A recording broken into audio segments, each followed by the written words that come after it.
Good day, everyone. My name is Beverly Iroa from BSED English 2A. In this video, we will tackle the topic all about disaster risk management. But before we proceed to our discussion, I want you to take a look at the pictures presented and tell me what you can observe from the picture shown. So the pictures presented the disasters that we have already experienced in our country. Disasters that causes great damage or loss of life. And this is related to our discussion for today, which is the disaster risk management. Here is our learning outcomes. So at the end of this lesson, students are expected to first is define disaster risk management. Second, identify the 5 stages of disaster risk management cycle and describe the disaster risk management actions. So what is disaster risk management?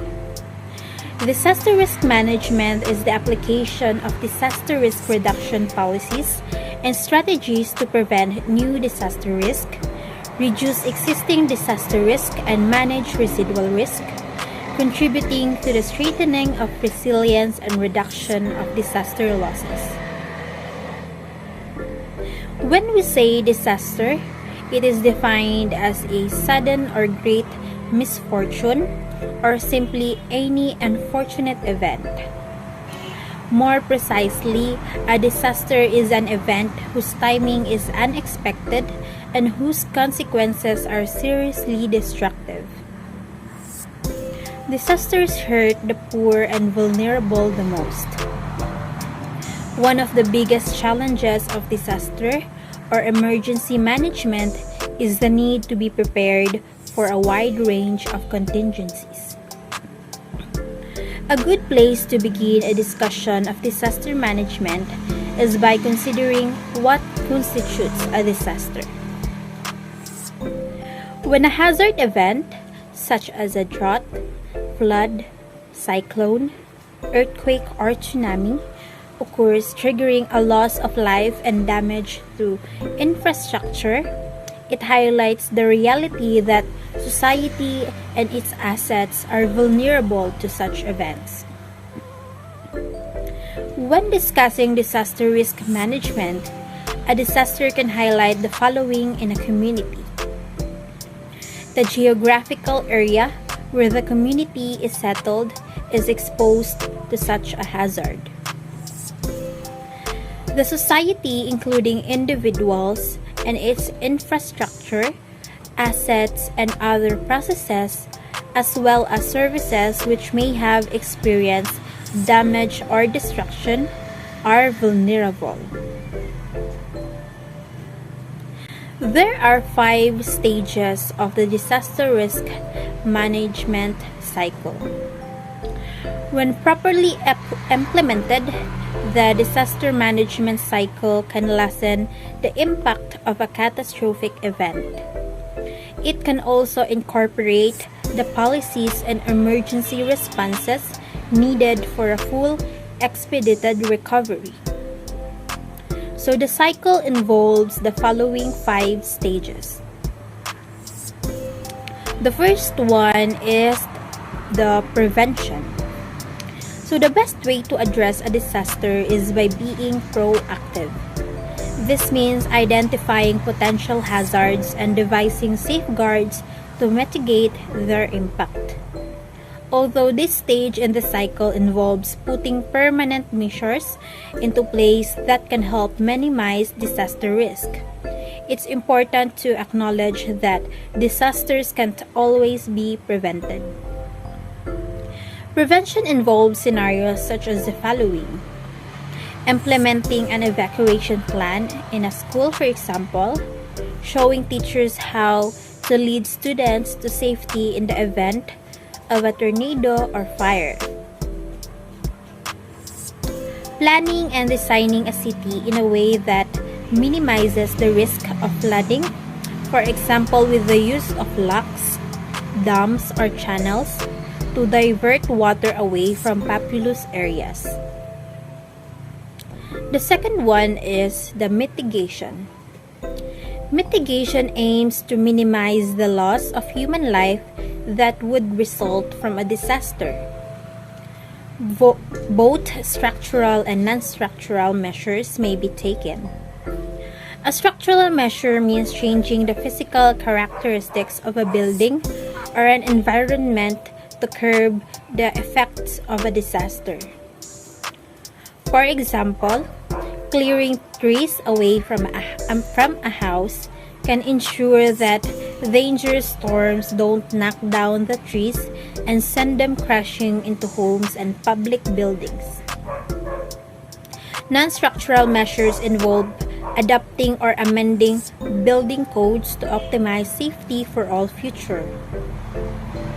The third one is the preparedness. So preparedness is an ongoing process in which individuals, communities, and businesses and organizations can plan and train for what they'll do in the event of a disaster.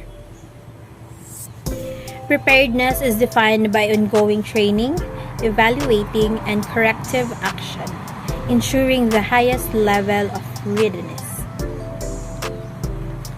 Fire drills, active shooter drills, and evacuation rehearsals are all good examples of the preparedness stage. The fourth one is the response. Response is what happens after the disaster occurs.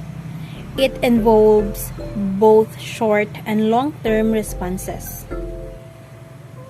Ideally, the disaster management leader will coordinate the use of resources, including personal supplies and equipment, to help restore personal and environmental safety, as well as to minimize the risk of any additional property damage. During the response stage, any ongoing hazards are removed from the area. For example, in the aftermath of a wildfire, any lingering fires will be put out, and areas that pose a high flammability risk will be stabilized. The fifth one is the recovery. The fifth stage in the disaster management cycle is recovery. This can take a long time, sometimes years or decades.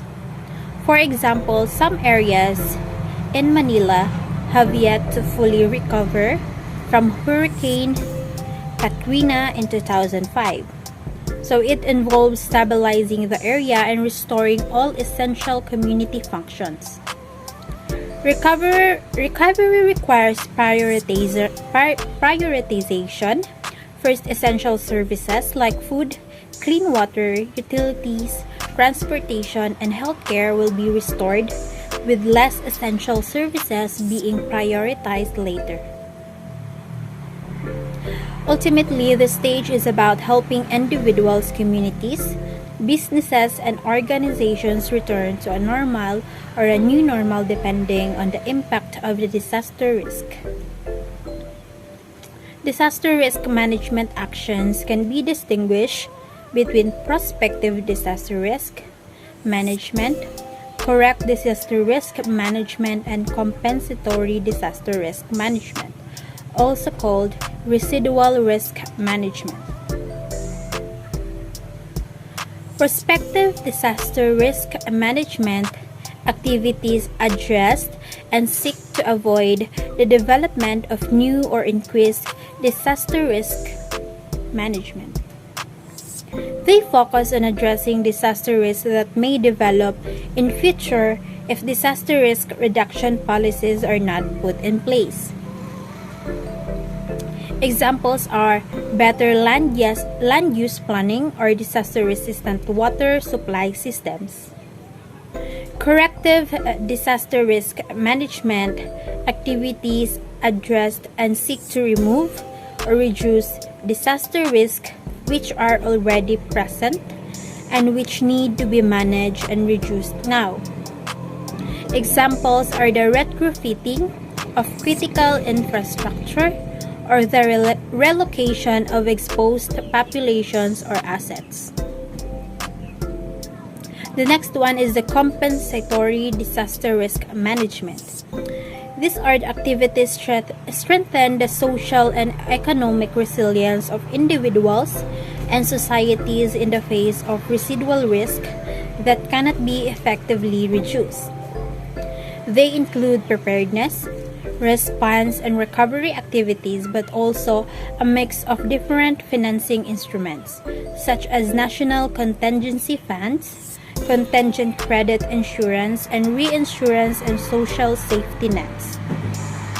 The next one is the community-based disaster risk management. It promotes the involvement of potentially affected communities in disaster risk management at the local level. This includes community assessments of hazards, vulnerabilities, and capacities, and their involvement in planning, implementation, and monitoring evaluation of local action for disaster risk reduction. DRM, or what we call disaster risk management activities, are designed to increase the resilience of people, communities, society, and systems to resist, absorb, accommodate, and to recover from and improve well-being in the face of multiple hazards. Activities for reducing and managing risk can therefore provide a way for building resilience to other risks. And this will be the reference for my discussion. Thank you everyone for listening. God bless.